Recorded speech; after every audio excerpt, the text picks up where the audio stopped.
हरे कृष्णा। आप सभी का मेरे YouTube चैनल पर हार्दिक स्वागत है। भगवान श्री कृष्ण की कृपा सदा आप और आपके परिवारजनों पर बनी रहे। आप सभी का दिन शुभ हो। माघ मास के महात्म्य में पहले अध्याय में आपने सुना कि सभी ऋषिगण सूत जी महाराज से माघ मास के महात्म्य सुनाने की प्रार्थना कर रहे हैं। तब श्री सूत जी ने माघ मास महात्म्य सुनाते हुए राजा दिलीप का प्रसंग सुनाया, जिसमें राजा दिलीप शिकार ढूंढता हुआ वन में एक तपस्वी के आश्रम में जा पहुंचा और उनसे माघ मास का महत्म्य बताने की प्रार्थना करने लगा। आज सुनिए माघ मास महात्म्य का दूसरा अध्याय। आप मेरे चैनल पर माघ मास में सुनी जाने वाली सभी कथाओं के अलावा श्रीमद् भागवत महापुराण की कथाएं भी हर दिन नियम से सुन सकते हैं। इसके लिए अगर आप मेरे चैनल पर नए हैं तो चैनल को सब्सक्राइब करके बेल आइकन जरूर प्रेस कीजिएगा, ताकि आपको मेरे चैनल पर अपलोड होने वाली सभी वीडियोस की जानकारी समय से प्राप्त हो सके। भक्तजनों, जब राजा दिलीप ने तपस्वी से माघ मास महात्म्य के बारे में पूछा, तब राजा के वचनों को सुनकर तपस्वी कहने लगे कि हे राजन, भगवान सूर्य बहुत शीघ्र उदय होने वाले हैं, इसलिए ये समय हमारे लिए स्नान का है, कथा का नहीं। इसलिए आप स्नान करके अपने घर को जाइए और अपने गुरु श्री वशिष्ठ जी से इस महात्म्य को सुनिए। इतना कहकर तपस्वी सरोवर में स्नान करने के लिए चले गए और राजा भी विधि पूर्वक सरोवर में स्नान करके अपने राज्य को वापस लौटा और अपनी रानी को तपस्वी के बारे में सब कुछ बता दिया। इस प्रकार सूत जी व्यास जी से पूछने लगे, हे गुरुदेव, कृपया ये भी बताइए कि राजा दिलीप ने अपने गुरु वशिष्ठ जी से क्या प्रश्न किया और उन्होंने इसका क्या उत्तर दिया, सो सब कुछ कृपा पूर्वक कहिए। तब व्यास जी कहने लगे, हे सूत जी, राजा दिलीप ने रात को सुख से सोकर प्रातः समय ही अपने गुरु वशिष्ठ जी के पास जाकर उनके चरणों को छूकर उन्हें प्रणाम करके तपस्वी के बताए हुए प्रश्नों को बड़ी विनम्रता से पूछा कि हे गुरु जी, आपने आचार, दंड, नीति, राज्य, धर्म तथा चारों वर्णों के चारों आश्रमों की क्रियाओं, दान और उनके विधान, यज्ञ और उनकी विधियां, व्रत, उनकी प्रतिष्ठा तथा भगवान विष्णु की आराधना अनेक प्रकार से तथा विस्तार पूर्वक मुझको बतलाई। अब आपसे माघ मास के स्नान के महात्म्य को भी सुनना चाहता हूँ। सो हे तपोधन, नियम पूर्वक कृपया इसकी विधि समझाइए। तब गुरु वशिष्ठ जी कहने लगे कि हे राजन, तुमने दोनों लोकों के कल्याणकारी, वनवासी तथा गृहस्थियों के अंतःकरण को पवित्र करने वाले माघ मास के स्नान का बहुत ही सुंदर प्रश्न पूछा है। हे राजन, मैं तुम्हें माघ स्नान का फल सुनाता हूँ, ध्यान पूर्वक सुनो। जो लोग होम, यज्ञ तथा इष्ट पूर्त कर्मों के बिना ही उत्तम गति प्राप्त करना चाहते हो, वे माघ में प्रातः काल बाहर के जल में स्नान करें। मकर राशि के सूर्य के आने पर माघ मास में स्नान का फल गऊ, भूमि, तिल, वस्त्र, स्वर्ण, अन्न, घोड़ा आदि दानों तथा चंद्रायन और ब्रह्माकूर्च व्रत आदि से भी कहीं ज्यादा पुण्य देने वाला होता है। वैशाख मास में जल और अन्न का दान उत्तम माना जाता है। कार्तिक मास में तपस्या और पूजा की प्रधानता है और माघ मास में जप, होम और दान, ये तीनों ही बातें विशेष होती हैं। जिन लोगों ने, हे राजन, माघ मास में प्रातःकाल स्नान, नाना प्रकार का दान और भगवान श्री हरि के स्तोत्र का पाठ किया हो, वे ही दिव्य धाम में आनंद पूर्वक निवास करते हैं। अपनी किसी प्रिय वस्तु के त्याग और नियमों के पालन से माघ साधा धर्म का साधक होता है और अधर्म की जड़ों को काट देता है।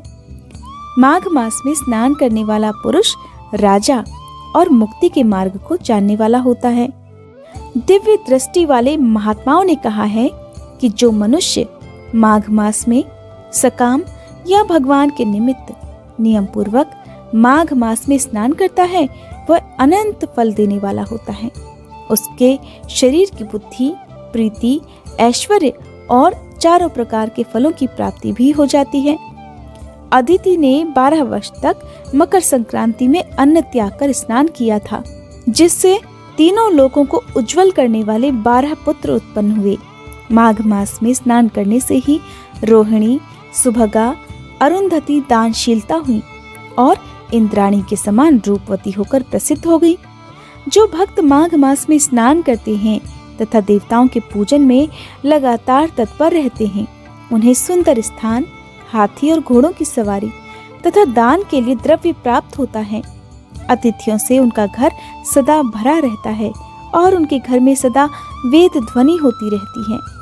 वह मनुष्य धन्य है जो माघ मास में स्नान करते हैं, दान देते हैं तथा व्रत और नियमों का पालन करते हैं।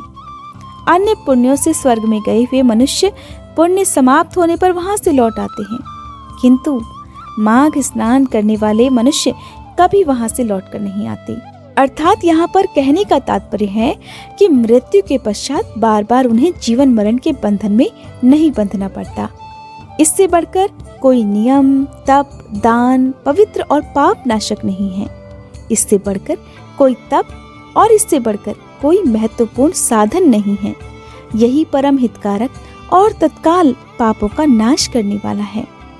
एक समय महर्षि भृगु ने मणि पर्वत पर विद्याधर से कहा था, जो मनुष्य माघ मास के महीने में जब उषा काल की लालिमा बहुत अधिक होती है, गांव से बाहर नदी या पोखरे में नित्य स्नान करता है, वह पिता और माता के कुल की 7 पीढ़ियों का उद्धार करके स्वयं देवताओं के समान शरीर धारण कर स्वर्गलोक में चला जाता है। ये सब सुनकर राजा दिलीप ने पूछा, हे गुरुजी, कृपया बताइए कि ब्रह्म ऋषि भृगु जी ने किस समय मणि पर्वत पर विद्याधर को धर्मोपदेश किया था? ये सब सुनने की भी मेरी बड़ी इच्छा है। इस पर गुरुजी बोले, हे राजन, प्राचीन काल में एक समय 12 वर्षों तक वर्षा नहीं हुई। इससे प्रजा त्राही त्राही करती हुई 10 दिशाओं में चली गई। लोग भूखों मरने लगे। उस समय हिमालय और विंध्य पर्वत के बीच का प्रदेश खाली हो गया। यज्ञ, हवन, जप और वेदाध्ययन आदि सब बंद हो गए। समस्त लोकों में उपद्रव होने लगा। धर्म का तो लोप ही हो गया, चारों तरफ अधर्म का बोलबाला हो गया। धरती पर फल, फूल, अन्न और पानी की बिल्कुल कमी हो गई थी। उस समय नर्मदा नदी के तट पर महर्षि भृगु जी का आश्रम था।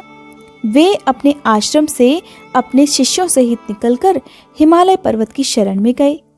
वह कैलाशगिरी पश्चिम में मणिकूट नाम का पर्वत था, जो सोने और रत्नों का बना हुआ था। उस परम रमणीय श्रेष्ठ पर्वत को देखकर अकाल पीड़ित महर्षि भृगु का मन बड़ा प्रसन्न हुआ और उन्होंने वहीं पर अपना आश्रम बना डाला। इस पर्वत की चोटी नीली और नीचे का सारा हिस्सा सुनहरा होने के कारण सारा पर्वत पीतांबरधारी श्री भगवान के जैसा लगता था। पर्वत के बीच का भाग नीला और बीच बीच में कहीं सफेद स्फटिक होने से तारों से युक्त आसमान जैसी शोभा को प्राप्त होता था। रात के समय वह पर्वत दीपकों की तरह चमकती हुई दिव्य औषधियों से पूरित किसी महल की शोभा को प्राप्त होता था। वह पर्वत शिखाओं पर बांसुरी बजाती और सुंदर गीत गाती किन्नरियों तथा केले के पत्तों की पताकाओं से अत्यंत शोभा को प्राप्त हो रहा था। ये पर्वत नीलम, पन्ना, पुखराज तथा इसकी चोटी से निकलती हुई रंग बिरंगी किरणों से इंद्रधनुष के समान प्रतीत होता था। स्वर्ण आदि सभी धातुओं से तथा चमकते हुए रत्नों से चारों ओर फैली हुई अग्नि ज्वाला के समान शोभायमान था। हरे कृष्णा। माघ मास महात्म्य का दूसरा अध्याय समाप्त हुआ। इसके बाद क्या हुआ जानने के लिए आप कृपया मेरे चैनल पर आने वाली वीडियोस को जरूर देखिएगा। और अगर आज की ये वीडियो आपको पसंद आई हो तो वीडियो को लाइक करके कमेंट बॉक्स में कृष्ण भगवान की जय लिखकर मुझे जरूर बताइएगा कि ये वीडियो आपको कैसी लगी।